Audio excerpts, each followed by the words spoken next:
Anyway, Premier Sports, it's all over. Last 16 is confirmed. We had to wait to today, Sunday, 28th of July, the last Sunday of pre-season, because guess what? That's it all over. Next week, the real stuff begins, but the real stuff was today, kinda, because Motherwell drew 0-0 with Partick Thistle in a really dire game. Yeah, lacklustre game. They may as well not have turned up.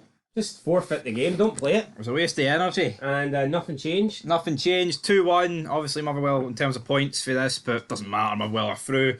Who did Motherwell get? It was Kelly, I believe, at home, so that's what they get for the reward. Partick Thistle get hee-haw. We move on, well, backwards to Saturday. Aberdeen 6 to Barton 0. I think we predicted something like that. So Clare actually taking his chance of scoring 2 goals.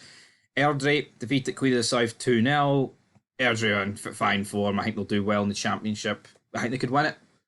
Aye, definitely. Contenders. Ayr United 3, Bucky Thistle 2. Right, bottle job of the weekend. Bottle job of the weekend. Aye, Ayr United, we said that, especially me, I said that there's no way Dundee United would qualify. All Ayr United had to do was win by 3 or more goals.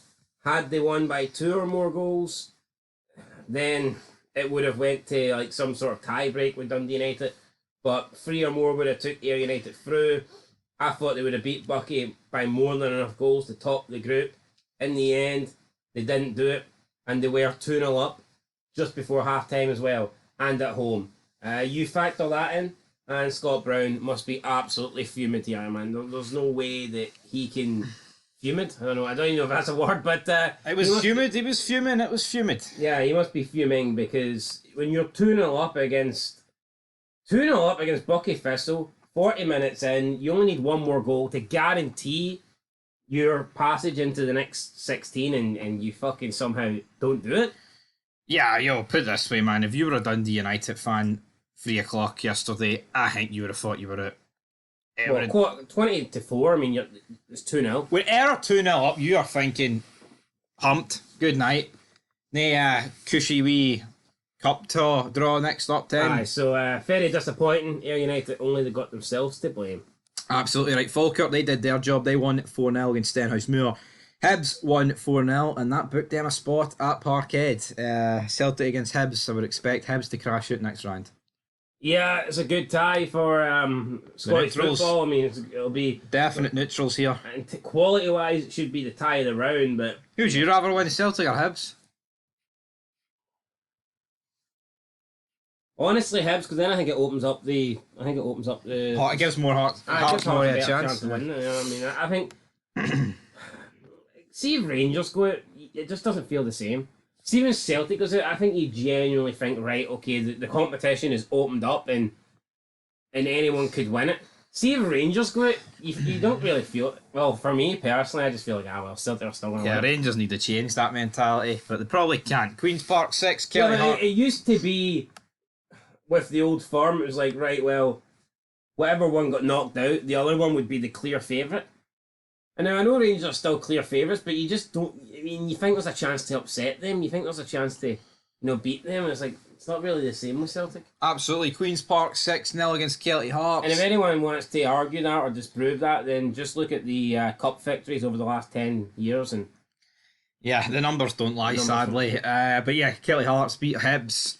And then they get scud. I mean, I think that just sums up how bad that result for. I mean, Peterhead beat Kelty, and then Queen's Park beat Kelty. Look, in the end, it's not really made a difference. Hibs have still got through. Although I believe that if they'd maybe won all 4 games, they would have went through as a seeded team, and that might have made a difference because they ended up getting Celtic. But still, that defeat against Kelty Hearts, it's a black mark on the early reign of David Gray. On the early reign of David Gray. It's a black mark on Gray. I like that. That was no bad. When it rains on Grey. Anyway, that's plenty. Grey skies. Grey skies. Bonnie Rig Rose. Grey is feeling blue. Blue is the new grey. Fucking relax. Blue is the new grey. It's going nowhere. He's managing a green team. He's going to fit something in there. The green machine. Anyway, Arbroath 1-0. Shite. Not much to say about that. Dundee won 6-0. Simon Murray hat-trick. Inverness are absolutely snookered. Yep, Inverness. They suck. They kind of remind me of Edinburgh City. Just not in a good place right now. Could be in free fall. Not in Inverness. I mean, could we see Inverness get relegated? Absolutely. Possible. I think, League One, it would be pretty mental if they did. Up next, is this the upset of the weekend? Cove Rangers 2, Dunfermline 1, even though Dunfermline were at home. That's awful. Yeah, I didn't expect this. Dunfermline already knocked out by this stage, but I thought, you know what, they'll end it on a high, and they did not. You factor this in with last season. Dunfermline have went off the rails. They didn't end last year good at all, and they haven't started this season good. And it could be a difficult time for them. They might not be the contenders that we maybe initially thought they would be. But yeah, definitely over the past maybe 6 months, it's been a backward step for Dunfermline for sure.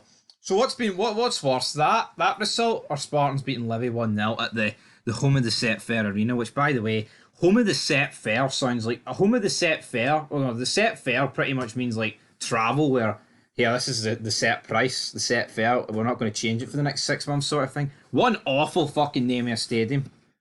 Well, this result's worse because it's... The name's worse? No, because it stopped Livingston from continuing in the cup. You know what I mean? They had a home tie against the Spartans, and all they had to do was... all I had to do! The arse killers of your fucking voice. All they had to do was not lose. I'm not Gordon Bell over here. What the fuck? All they had to do was... what have you got to lose? All they had to do was not lose to Spartans at home. They somehow done it. I mean, what a disgrace, what a joke. Davy Martindale probably thinking, look guys, we got relegated, but we're going to be back playing with the big boys in the last 16, and it's not really turned out that way, has it? So absolutely not. Gary McMorton 2, Alloa Athletic 1. Aye, thoughts on that? Connor Salmon got a wee goal. St Johnstone 5, East 5-1. A wee bit surprised, not overly surprised though. Right. I suppose. Aye, no bad. Then Montrose beat Clyde, Rafe drew 1 each with Hamilton, and Ross County beat Stirling Albion 3-0. And we already know the last 16, but in terms of the groups, Aberdeen top theirs with Airdrie second. No real noticeable disasters in there. Falkirk, Dundee United went through, obviously. Ayr, I think it is a bit of a disaster, the fact they couldn't get it over the line against Bucky Thistle. Queen's Park went out, but Queen's Park went through, sorry. Hibs and Queen's Park advanced, both on 9 points. Group D, Dundee advanced, the rest went out. Group E, the Spartans advanced, the rest went out. And considering they were in a group with Livy and Dunfermline, I think that's pretty good for the Spartans. Going through, only 4 goal difference there. St Johnstone managed to turn it around on the last day, they went through. And then in Group G, Motherwell went through. That game, that 0-0, was very flat, man. We were initially going to review that, but you can't review every game you watch. No. I tried to, but some are fucking shite. Don't deserve it. Don't deserve me uttering what happened. And then Ross County advances. I feel my voice beginning to go. I don't know what's happening, but I'll tell you what's happening. Next time, we're on the shitey SPFL website. It will be for the SPFL preview show to preview all 4 leagues. I can't wait, but we also need to do our predictions as well, so hopefully get that done early in the week there. I don't want to leave it too late. I say maybe... I say boy. I say boy. We might just do one a day. Start with League 2, Monday, League 1, Tuesday, Championship Wednesday, something like that. Then the big boys on Thursday. There will be that giveaway as well, that £100 giveaway, so make sure you check the community section of the channel. I will post that tomorrow. And also post a video explaining how to do. But I mean, it is pretty simple. Pretty simple, he says. Anyway, guys, leave your thoughts down below. Big talk here. Big review show. Can't wait for the new season. Till next time. Peace.